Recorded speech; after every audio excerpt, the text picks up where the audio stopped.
A North Central Florida medical group is offering free mammogram services to help with early breast cancer detection. TV 20's Alexis Goings tells us about the new regulations released by the FDA.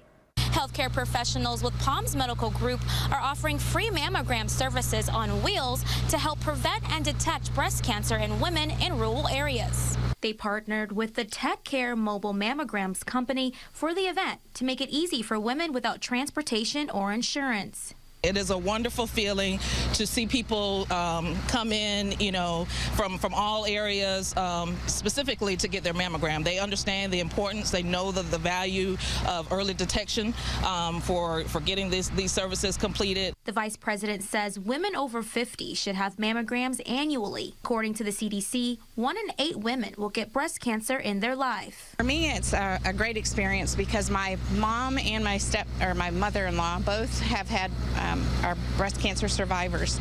So for me, it's pretty amazing that we can have this in our community for all people that can't travel that far. They don't have insurance. 1 month ago, the FDA released new mammogram regulations that requires patients to be informed about the density of their breasts, which affects the likelihood of cancer being detected.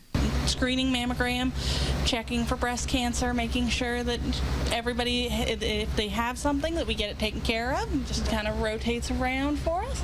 And the patient just stands right here. They'll put their arm up across this board, and we'll just turn them into the machine, and then this paddle comes down. Unfortunately, it is a little uncomfortable, but it is very easy to maneuver. The group will be providing the free mammograms tomorrow in Lake City, Branford on Thursday, and in Chiefland on Friday.